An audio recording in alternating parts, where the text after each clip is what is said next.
Well, hello and welcome back to the Lamppost Listener. My name is Daniel. I'm Phil.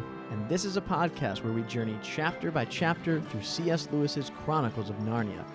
This is chapter 6 of The Silver Chair, The Wild Lands of the North. Is that really your title? Is that not the name of yours? Mine is The Wild Wastelands of the North. No, wait, hold on a second. Let me look at my book to make sure I did this right. Are you playing with me, or is it No. really? All right. I never joke. The Wild Wastelands of the North. I guess I just left a word out of the thing. Sorry. So chapter 6, The Wild Wastelands of the North. You know, I just thought waste was too derogatory, and so I took that out to just be a little bit more kind towards these lands. Right. Yeah. This is a giant chapter. I bet you're so mad at me now because were you trying? You wanted to probably say that joke as soon as I was done. We just start over? Because don't pretend like you didn't write that as part of the annotations in your chapter. Yeah, it takes me 4 hours to pre-write all my puns. You write them in like the notes and stuff. Yeah. There are quite a bit of giants in this chapter. And before we get started, we haven't done this in a while. I thought we should actually just jump right into something that we paused on in the last chapter. Let's hear it. So you had asked about the Ettonsmoor, which are the wild wastelands that the title speaks about. And I told you to pause. And part of that was because I didn't want to go forward. And the other part was I had to do some research first. Oh, yeah? Yeah. What did you come up with? Well, I had been aware of a connection between Lord of the Rings, and I couldn't remember it in that exact moment. And so I went back and I looked up some stuff. So let me share first. You asked what are the Ettonsmoor? I guess it is because it is just one place. I assume you were familiar with a moor, correct? Let's assume that I don't know. Okay, let's assume they don't. So we don't have them here in America, not the same. And I actually looked because I always think of England when I think of a moor. And I did look this up. And believe it or not, England is estimated to have 10 to 15% of the world's moors, which is meaningless to you because I still haven't explained what it is yet. Right. So a moor, sometimes called a moorland, here's the exact definition from the Wikipedia, okay? It's a type of habitat found in upland areas and temperate grasslands, savannas, and shrublands, and montane grasslands and shrublands biomes characterized by low-growing vegetation on acidic soils. Oh, okay. Now it all makes sense. So if that definition is not helpful to you, Phil, or to any of our listeners, as it was not super helpful to me, a moor is kind of a rolling land. So think of like kind of rolling hills that is uncultivated. Okay. Okay. Does that make more sense? It does. If I even kind of imagine almost like You can just edit the Wikipedia entry right now. just put that in there for you. Because that's probably not helpful to I'm anyone. banned from posting on Wikipedia. I don't doubt that. It's probably your Star Wars post. I do have an account with Wikipedia, Okay. and but I've edited a little bit on Wikipedia before, actually, not much, but I do have an account. But Wikipedia, I have been known to, in my spare time, edit a couple of entries. Educate a few of these fools. But that's not what we're talking about right now. So, I was looking at pictures of moors, and as I was doing more research, as I just mentioned, I found that England has 10 to 15% of the world's moors. Where are the rest of them? There's some in Africa. There's some throughout Europe, Austria, Germany. There's some in South America. I was, in the, 2 minutes of research I did for this little segment right here, Mm-hmm. I did not find any place that was like in the first 3 clicks on Google that was like, here's the moor everyone thinks of North America. So, if there is one, I'm sure we'll hear from it from listeners. Again, I did about 120 seconds of research before this. I did not know I was going to be quizzed back. Right. So You didn't know it was going to be on the test. no, I did not. So the Ettonsmoors then, okay, now that we have established a little bit what a moor is, the Ettons are a group of giants. The Ettons, they're the giants that live in the Northland of Narnia, and so the Ettonsmoor is literally derived from Ettons moor. Okay. Okay? So it's a rolling hill plain with the Ettons family. I don't know. I think it's more than just a family. A tribe, maybe? Subspecies? No, I don't know that. I don't know. We have not Giant people group? Sure. We haven't had a distinction in Narnia over how, and I don't think we ever will, of how the giants are divided. You know what I mean? Is it more of like a Tolkien's kind of elves thing, of the whole sundering of the elves where they split? I mean, we don't know exactly how these groups of giants are divided. Okay. Because we have heard that there's like gentle ones. We had Rumblebuffin back in the day. What was the giant's name in Caspian? Wimbleweather. Oh yeah, Wimbleweather. Good old Wimbleweather. Wimbleweather. It's a hard one to say, isn't it? Not easy. Not for the So faint of heart. it's a little unclear, but these are the Ettins. And what I had thought about last time that I was trying to remember was that there are Ettinmoors in in the Legendarium. In fact, that they're also known as the Trollfells. Do you want to try to remember where we would have seen the Ettinmoors in Tolkien's works, I should say, with a plural? Probably on the moors. I don't remember. That is in the very beginning of The Hobbit. That is where the dwarves and Bilbo encounter Tom, Bert, and William, the trolls, Oh. who were then turned to stone. But spoiler alert, Whoa. but it came out in 1937. All right, that's where they're then turned to stone by Gandalf. So it's in Eriador, in Middle Earth, and everything I was reading, trying to find, both of these appear in both Lewis and Tolkien's work. Everything I found was just saying it was attributed to, hey, they were friends, so they probably just liked the name. One of them came up with the name. I could not find out who. And everyone was like, actually, that is a great name. I'm going to use that too. Yeah.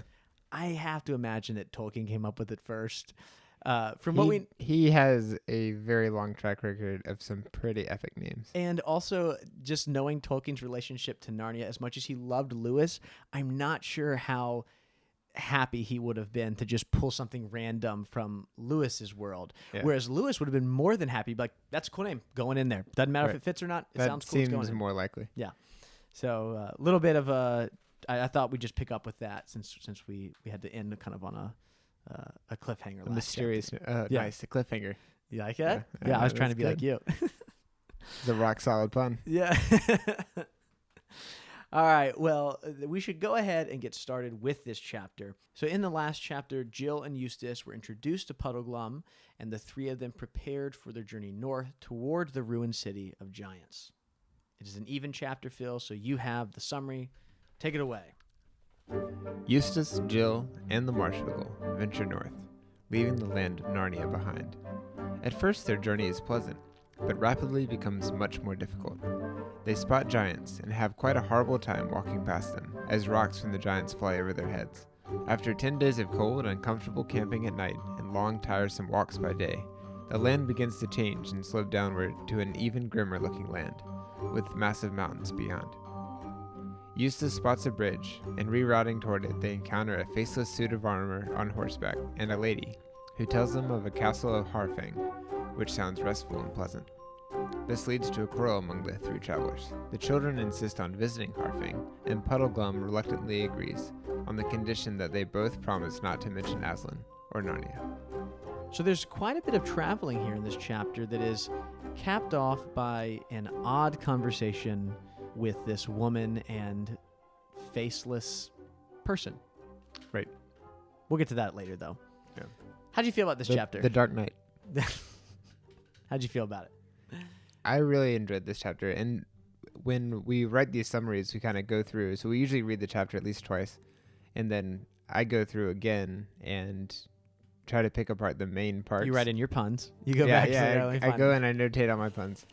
But then I go through and I pick out the main beats of the chapter so that we can have our summary cover everything. Mm-hmm. And there is a lot going on for a chapter that involves a lot of walking. And just a little funny note, I'm also about 400 pages into The Lord of the Rings right now, and there's been a lot of walking around. And they'll walk up here, and they'll have a little conversation, they'll walk over there. So I'm reading that on the side, and then I'm also reading this. There's just a lot of walking around. And you're listening to it on audiobook while walking? While walking, yeah. Yeah. To really get the full experience. That's nice. Yeah. I am a sucker for walking in fantasy books. Yeah. I just usually enjoy journeys and when characters and just, I mean, nothing huge is happening in this journey. There's not even a lot of a character development. It's just atmospheric. And I think especially for fantasy works, that atmosphere is so important to immersing me in the world. And the first half of this chapter, where the company of three is just walking through the Ettins Moor for 10 days, I just feel transported there with them. I do feel completely immersed, and I really enjoy that this isn't incredibly plot driven at this moment. We're just getting to know the land. Mm-hmm. So as this journey begins at the beginning of the chapter, we have a funny little conversation between Puddleglum and Jill. Last chapter she was saying she was done with adventures. Now, after traveling, she's thinking she might actually enjoy them after all. And Puddleglum, reminds her that she really hasn't had any yet. Yeah. I think that's wrong.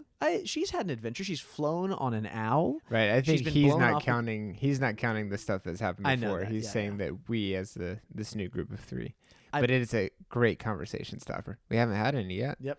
How do you respond to that? There's no way to respond to that, and we know because Lewis just moves on. Yeah. And doesn't say anything else. There's also an allusion that Lewis makes to school mornings. And I had to pause because this is so true. Here's what he says. Walks after the first halt, like school mornings after break or railway journeys after changing trains, never go on as they were before. And when they set out again, Jill noticed that the rocky edge of the gorge had drawn nearer. And we'll get into this little part later, so I'll stop right there. That's so true. I love these kind of asides that Lewis makes that really pull you into the story, not in a fantasy way, but actually appeal to you as a modern reader. Right. Right? Yep. So I really enjoy that, especially I can attest that if after a break, it's like, oh, we can't get back what was before. And this is one of those things that separates. How would you classify this type of writing? Would this be modern? I mean, he's writing in the mid-20th century, yeah. Yeah. So not everyone went to school, maybe 100 years before this. But now almost everyone's going to school at this time, at least for like his readership at this time. And he's using things that are very relevant to his readership and that have luckily kind of remained relevant to us so that we understand, like we've both ridden on trains and we've both gone to school so we can understand what that's like. You don't know that I've ridden on a train before. I definitely know that you've been on a train. I have ridden on a train before. I love riding on trains. You probably imagined you were going to Hogwarts while you did it. I haven't ridden on a train in a long, long time, so I don't remember what I thought about, but probably. Yeah. Well, Phil, what happens next as these three continue their journey? I just forgot Jill's name. I was like, Lucy? Lily? Jill is noticing that this group of rocks looks like it almost has a face. And she thinks, if those could be the ears, those could be the eyes. And then she realizes that it's actually several heads of several giants that she's looking at as they start moving around. Mm-hmm. And they find themselves completely not surrounded, but on one side, there are a ton of giants. Yeah, so they come across, about 40 or 50 giants is what Lewis tells us that are standing in this gorge in a very unique way. So they're standing there with their arms and their heads above the cliff so that all that Jill and Puddleglum and Eustace see are, I don't know, maybe like the top third of their body, maybe. Thankfully, though, the giants don't see them. Which is such a funny thing to me because maybe their eyesight's poor. Maybe they're just not looking for really tiny people. Yeah, I'd have to assume there's not a lot of travelers in this part of the world. Yeah. That they're not on the lookout for, people. And they're throwing rocks. They're throwing these massive stones, but they're not. It doesn't appear that they're aiming at them, No, that they can aim very well. Yeah, they were told that they're quite bad at aiming, and in fact, Puddleglum wishes that they were aiming for them because they'd be safer. They're like stormtroopers, right? Like Right. if only they were aiming at us, then we would definitely be safe. Okay. As in a very giant-like fashion, they start fighting with one another. And they are hitting each other with hammers, but actually hurting themselves because of how thick their skulls are. And then they start fighting one another. But Lewis tells us they're not smart enough to stop this. They just keep doing it repetitively until pretty much an all-out brawl is taking place inside the gorge. Which must be quite a sight. Quite a sight. And it sounds like a thunderstorm. It's extremely loud. So they pass the giants, and then they camp. And this is a great word, bivouacked, which is camping without a tent. Mm-hmm. They just sleep kind of under the stars. Maybe there are stars, we don't know. But We know there's stars in Narnia. Well, we're not in Narnia anymore, are we? We're kind of getting on our way out. But even with it There's being still stars. Yeah, even with it being a flat world, They still There's have still stars. stars there, yeah. It's magic. See, you think this actually shows the difference in the two of us. You think this sounds great. You're very outdoorsy. I'm an indoor cat. And so I am like, oh, this sounds miserable. They have to sleep with no tent, just on the ground. That does not sound Yeah, fun. that doesn't appeal to me either. Oh, okay. Yeah, I like to sleep in a bed. I'll go outside all day and go for a long bike ride or something, but I want to come back, take a hot shower, and Okay. then sleep on a mattress. Oh, I'm actually the same way. So I guess we're not Yeah. as different as I thought we were. Right. So again, they travel for 10 days. They live off the land. They catch a lot of fowl. And Lewis makes sure we know that these were not talking birds. I'm still not sure how they know this. Do you think that's just the lie they tell themselves? They're like we shot that bird over there. Yeah. Like, It's definitely not talking now. yeah. They ask Pugglum how they know, and he's just like, I can tell. Don't worry about it. Let me worry about that. Same with the fish earlier. Yeah. Yeah. And Jill, I love this, that she has to kind of realize, she comes to the realization of how messy it is, because they've got to clean these birds, and it really is quite a bit of work. And Lewis reminds us that this is not just some beautiful, easy adventure they're doing. And yes, it is beautiful for some people that they're sleeping under the stars, but this is hard work. This isn't just, a nice little walk through the world. It's not. I was about to say the forest, stroll. but it's not. So Right. It is a challenge, and it's a challenge that it adds up, yeah. and we'll see the results of that soon. In that same paragraph, Phil, a giant sees them, and Lewis says, but he only roared with laughter and stumped away about his own business. Why? I don't know. I kind of laugh every time I see those little 8-ounce cans of Coke. It's just small things are funny. It just that's what it is. He just thinks they look funny. Yeah. Has he seen a regular sized person before? Maybe, but it sounds like it's been a while if he has. I just thought it was weird. They just it is implied that these are giants, the Ettins, who are often violent and aggressive. And so he doesn't do any of that. He just laughs and moves on. Yeah. And then right after that, we are told that the 10th day has passed, and that is when the country around them starts to look a little bit different. I'm going to go ahead and read that paragraph. They came to the northern edge of the moor and looked down a long, steep slope into a different and grimmer land. At the bottom of the slope were cliffs.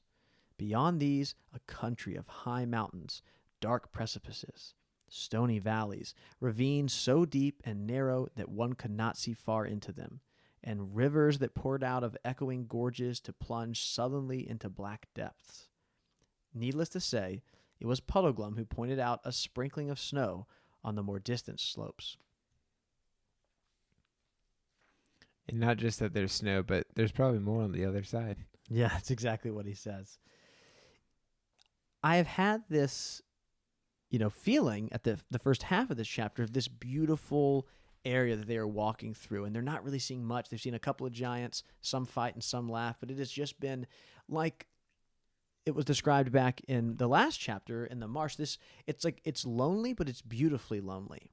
You're all alone in nature. It's just you and the flora and the fauna and just enjoying it. And then they get here after 10 days, and it's more desolate. It's still empty. It's still, for all we know, there's nothing else happening. There's no other people they see yet. We know that we're about to meet 2 people. But all of a sudden, that the change of scenery goes from that kind of beautiful loneliness to this More treacherous loneliness. Yeah. I'm picturing the scene in The Lion King where he's telling his son, don't ever go there. Oh, okay. Yeah. Very desolate, maybe a little drier. I haven't seen The Lion King in like 20 years. I don't. I know. It's like a huge gap, I feel like, for me. You didn't even see the Seth Rogen remake? No, I didn't see the new one. It's exactly the same. Oh, okay. And while they're looking at this desolate part, they see something that no one expected, including this dear reader, was a bridge. We see this bridge, and Jill thinks it's a giant's bridge. Puddleglum thinks it's a sorcerer's. And then he's like, look out for traps. And Scrub is just pretty fed up at this point. Yeah, he's pretty frustrated here. It's been 10 days. Like, I know that it seems like it has been enjoyable for the most part, but I can't imagine, sleeping outside like that for 10 straight days, and then you get here and you're just like, come on, guys. I want to keep moving, And let's talk about the fact that our characters literally have no idea where they're going. They're just looking for a ruined city in the north, but none of them actually know exactly what they're looking for. They're just hoping to come across it. And there really isn't a lot of direction for this quest so far. They're just trying to follow these signs of Aslan. And there's no scale. It's not this will be a 20-day trip and we're halfway through. Yeah. It's just keep going north till you see it. Over and over again, yeah. So they do eventually cross the bridge, and it is when they cross the bridge that they see a very interesting sight. Here's what Lewis writes. When they reached the top and could look down the farther slope of the bridge, they saw what looked like the remains of an ancient giant road stretching away before them into the heart of the mountains. Many stones of its pavement were missing, and there were wide patches of grass between those that remained. And riding toward them on the ancient road were two people of normal grown-up human size.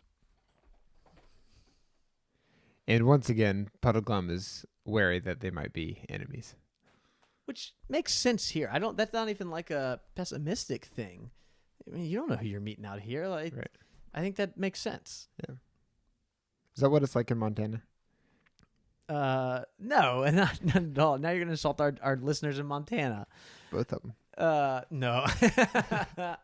We have quite a few listeners in They're Montana. both related to you. We, no. I don't know if any of my family out west listens, but I have been out in places like that. I've spent quite a bit of time in Wyoming and Montana, and while we're there, it is odd when you're driving. This is different for us here on the East Coast, but when you're driving down a road there, and you're like, I haven't seen a car for like 20 minutes, whereas like I see a car, there's like 50 cars parked outside our window right here, Right. So it is something to be a little worried about here. So Phil, tell us about these two travelers. Just a quick note. Speaking of vehicles, I know that there will never be cars in fantasy novels, and that's fine. But what about bicycles? And the books could be a lot shorter if everybody had a bike. Keep going. So we see a mysterious knight. His armor and his horse are black, and he has no banners or logos or flags or anything. No tattoos, no nothing, no way of telling who he is. He's stuck in whatever city they decided to leave him in. You know what that is? No, No, because you didn't watch that show. Do you want to explain at least? No. Okay. Because if 2 or 3 people who know that will enjoy it. Okay. The other was a lady on a white horse.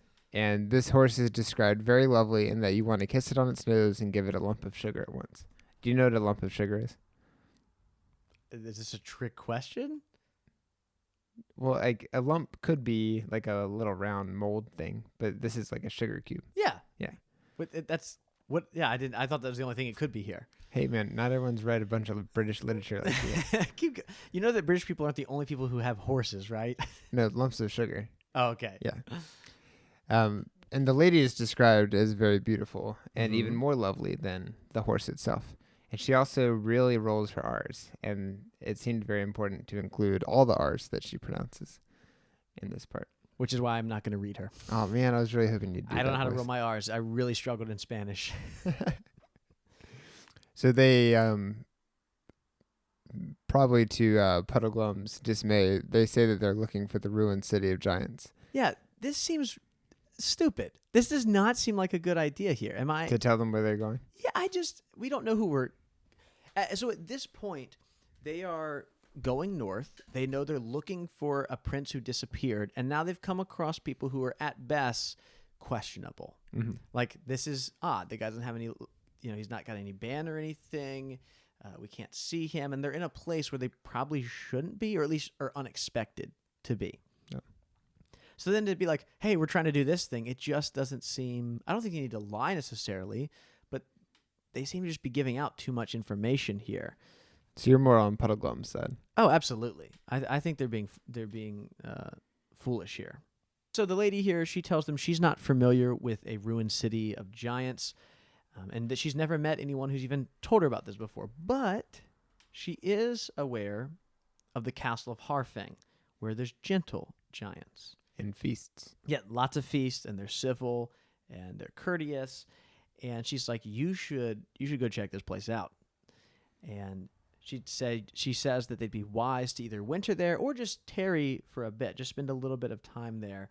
They're told that there are steaming baths, soft beds, which all do sound good if you've been sleeping outdoors for 10 straight days.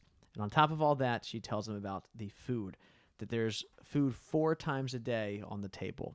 Wow, I wonder what that extra meal is. Probably second breakfast.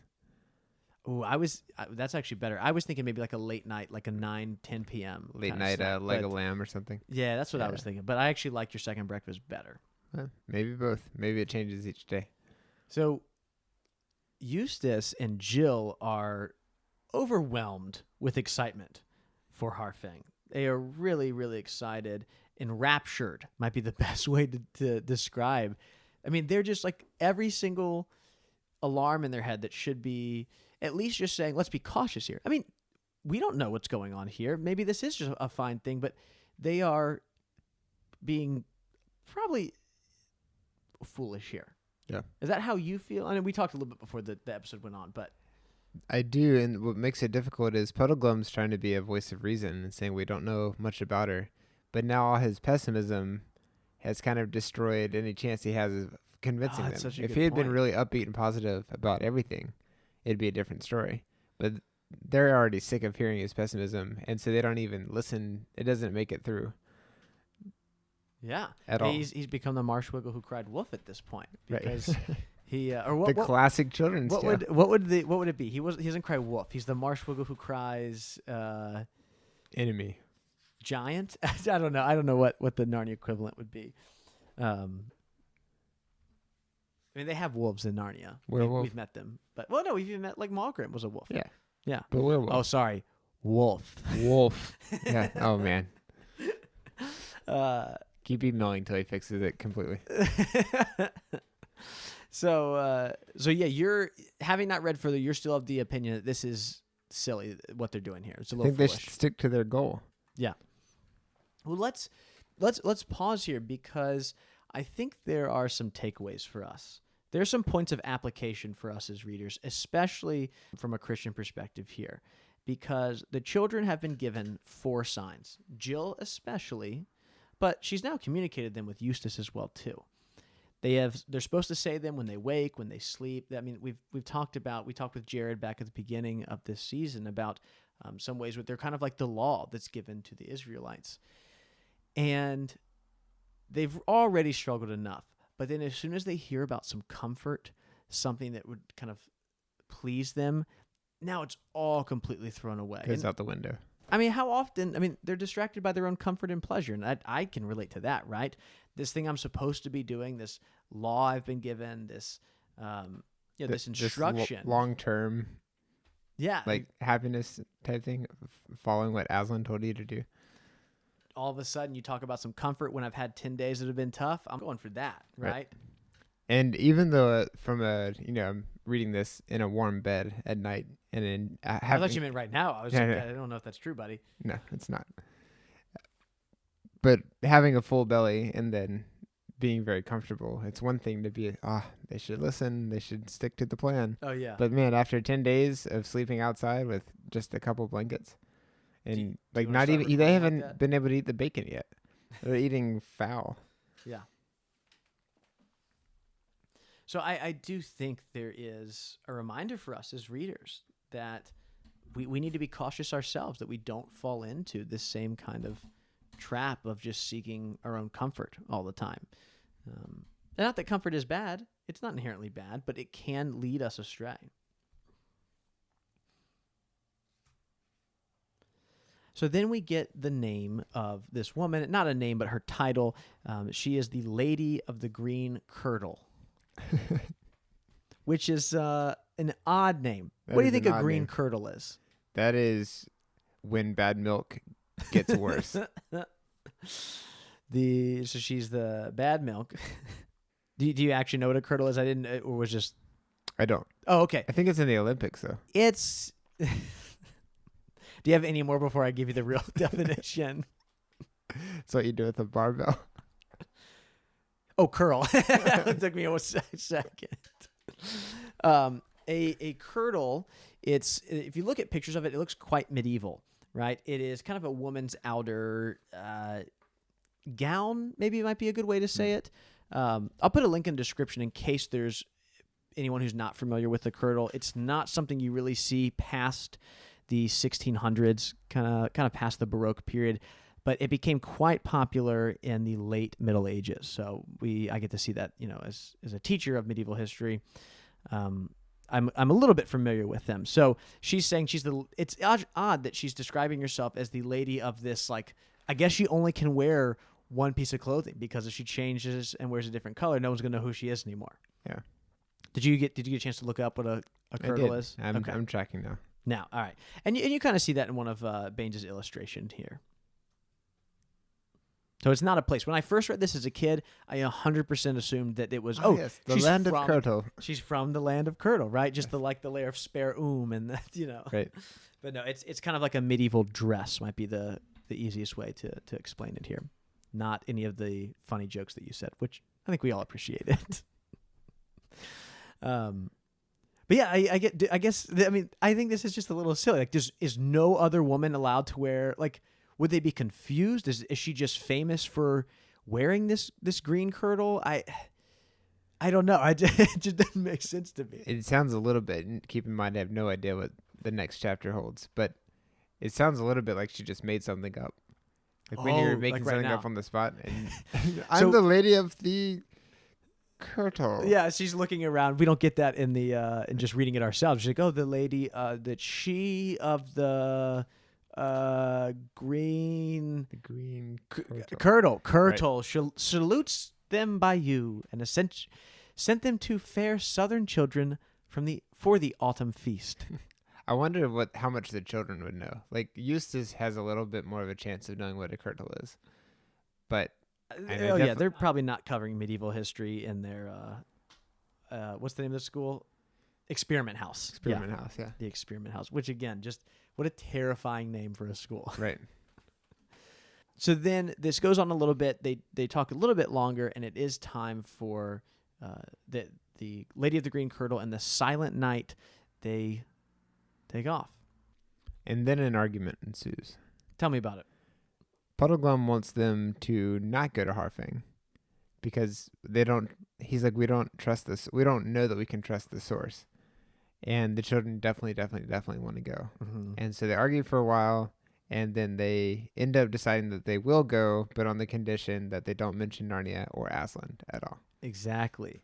And in that same conversation, what's interesting is Puddleglum, man, he's not messing around with what just happened. When he even says, when they talk about the two people, he's like, oh, I only saw one, right? He's like, I saw a suit of armor, but he didn't speak. And like, how do we know? What does he say? What would we see if we've lifted up the visor? He says maybe it's a skeleton, perhaps nothing at all. Someone invisible, which is such an odd jump to go to, I guess, But Puddleglum's here, like you said, he's just not taken seriously because he always is speaking this kind of way, right? Right. So that when he's trying to, give you advice or warnings, the children aren't heeding any of it because this is all he ever does. Right. Do you think that's something that as readers we're supposed to take away as an application here, or is that just part of his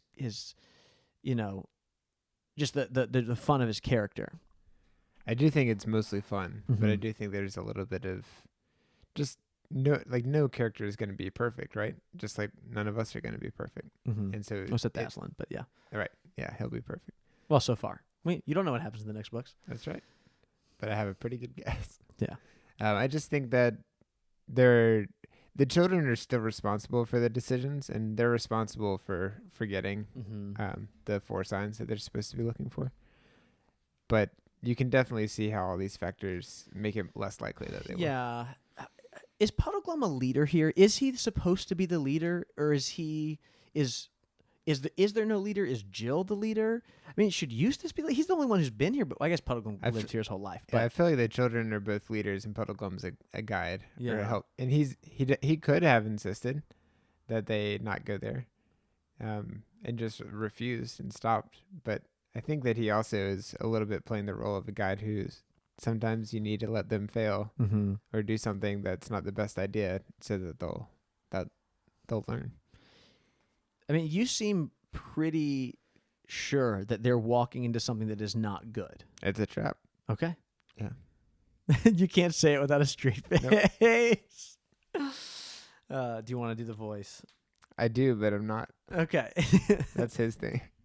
I think as first-time readers, it's really hard to read this and not realize that something is off here.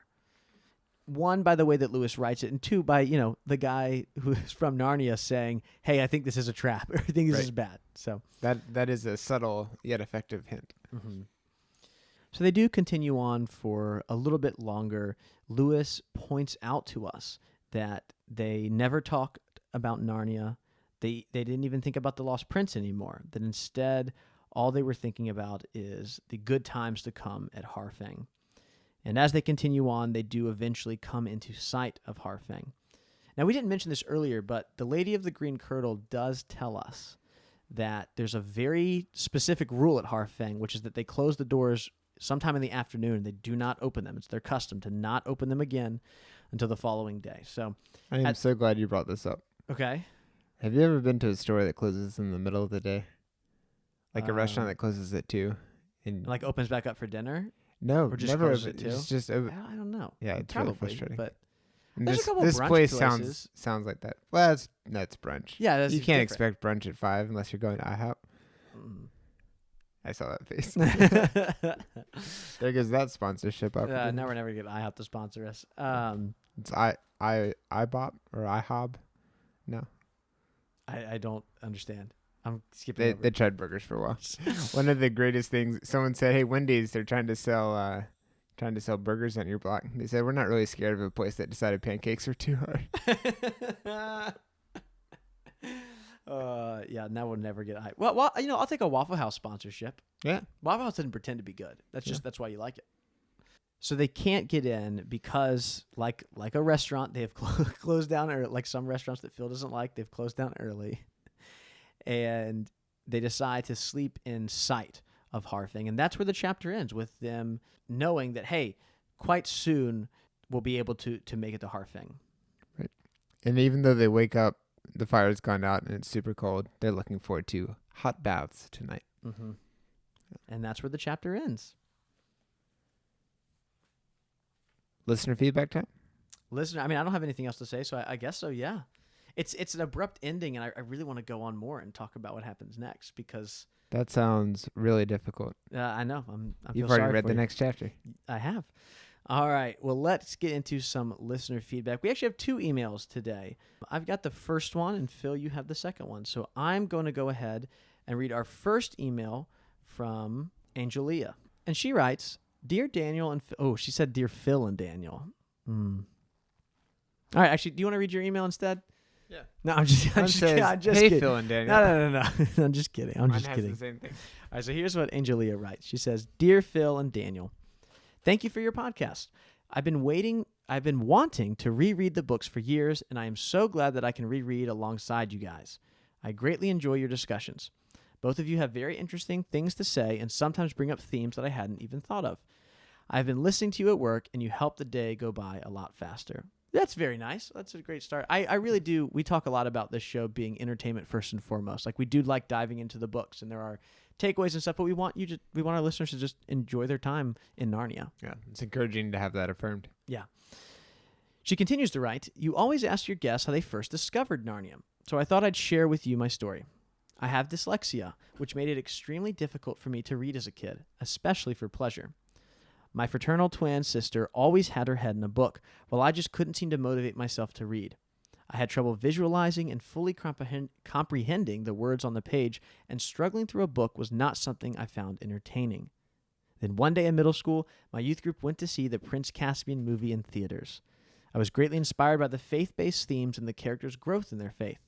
Caspian's line when Aslan tells the kings and queens to stand, he says, I do not think I'm ready, with Aslan's reply, it is for that very reason that I know you are, is one that continues to stick with me to this day. One of my youth leaders encouraged me to read the books, telling me that if I liked the movie, I would be even more inspired by the books. She knew that reading was difficult for me, but insisted that it would be worth it regardless, and even because of the struggle. I'm proud to say that over spring break that year, I read the entire series in a week and a half. A week and a half. Oh, that's impressive. Yeah, something I never thought possible. I had struggled to finish one book in the past, let alone 7. Lewis's writing style was hard for me to understand at first, and it was still difficult to comprehend at times, but I was so sucked into the stories and characters and so inspired by how Lewis was encouraging me to grow in my own faith in Jesus that it made the struggle worth it. My youth director was right. Narnia played an integral part of shaping who I have become as a person, in my faith and in my everyday life. These books started me on a path to a love of reading. Today, I'm an avid reader and lover of books. I read 56 books in 2019, according to my Goodreads account. I don't say that to brag, but to hopefully inspire others who might feel as stuck as I did. Sometimes I still struggle with reading, but I now understand, thanks to C.S. Lewis, that the harder the fight, the more rewarding the outcome. Thank you again for your wonderful podcast and for reading through my novel of an email.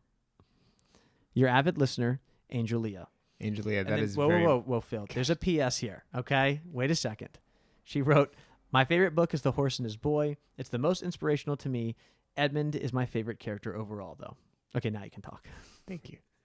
That is very impressive. And what a cool story. And it's so awesome that C.S. Lewis was kind of the catalyst for this new ability to read so many books in a year. Mm-hmm. Have you ever read that many books in a year?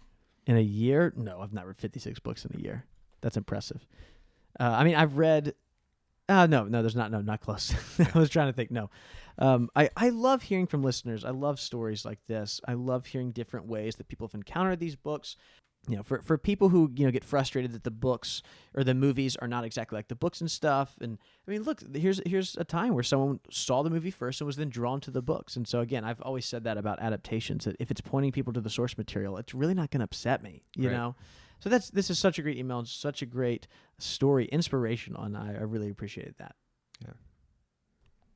So this email is from Troy, and it's an older email, so you'll hear that this was while we were still doing last season, but we wanted to share it now because we really enjoyed it. Yeah, I think with this whole season, we're going to come across this because we have recorded a little behind the scenes here.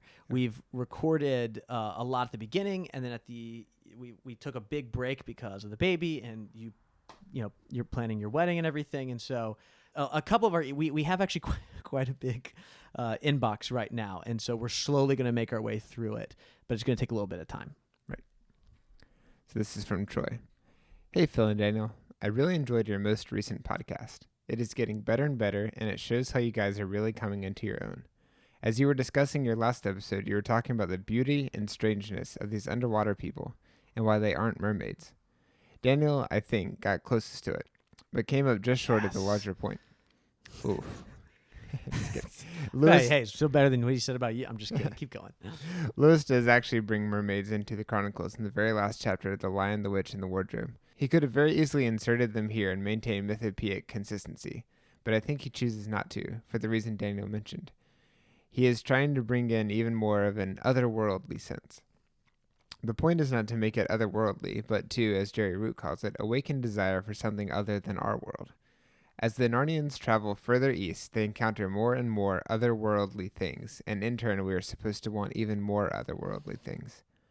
Lewis has the same theme throughout his Ransom trilogy. He isn't so interested in world building as he is in creating a desire for something that is not of this world. David Downing in Planets in Peril says it best. If, as Christian doctrine teaches, all humans are exiles from paradise, then how natural they should feel pangs of longing, painful in their fallenness, yet pleasurable in that they point to the genuine realities in which they may someday partake. The larger point is to make us want more and more the utter east, Aslan's country, and even heaven. A mermaid just brings us back to the first book, while Lewis wants us to go beyond Narnia into something even greater. Thanks for this wonderful podcast. You guys are doing a great job. I am truly excited to hear even more. Troy. Well, thank you, Troy. That is a great email on my favorite chapter that we've covered so far, the penultimate chapter of Dawn Treader. And I love what he's saying. That really makes me think about the connection. I love this connection with the Ransom trilogy I mean, I obviously haven't read the last one, but with those first 2 books and kind of pushing beyond to get to our desires. It's such an interesting thing where he mentioned that Lewis isn't as interested in world building as he is, that he says, with creating a desire for something that is not of this world. And that is so true. I don't think I've heard someone say it exactly that way, and so to have Troy write it here, it was something I really fell into agreement with, and I really appreciate that. And then also we get a shout out to both Jerry Root and David Downing, who were like some of the nicest guys and incredible scholars. And as a reminder, so we did get to see Jerry Root in person at the C.S. Lewis Symposium, and his lectures were my favorite. I just really, really enjoyed those. And they're on YouTube now. If you want, Are they really? Yeah, if you want to go look for them. At least one of his lectures is online. But that one in particular really stood out to me. So I'm glad we had another mention of him. I'm thankful for Troy's email here. They're just pointing us towards the truth. Right. I feel like we're learning quite a bit just from our listeners. All the being time. Being willing yeah. to email us and make these really good points. Yeah, absolutely. Glad we can share them with everyone else too. Mm-hmm. I mean, that's one of the reasons we have the listener feedback section, is to amplify voices of people who aren't necessarily the hosts of this podcast. Right. Because I think the collective knows way more than we do. Oh, absolutely. Yeah. Well, you want to wrap us up here? I did last episode. You want to go for it? I'll do it. This episode is made possible by our patrons over at patreon.com. If you'd like to support the show, you too can listen to a bonus episode each month along with other rewards. Special thanks goes to Elias Dean, Hannah Anderson, John Marr, and Emily Margaret for supporting us at our top tiers. You can follow us into Narnia on our Twitter and Facebook pages, and send us feedback at thenarniapodcast@gmail.com, or leave us a voicemail at 406-646-6733. A review on Apple Podcasts would be great, as it helps other listeners find the show. And subscribing allows you to find the show in your favorite podcast app every other Wednesday. Thanks for coming along on this journey, and we will be back next time with Chapter 7.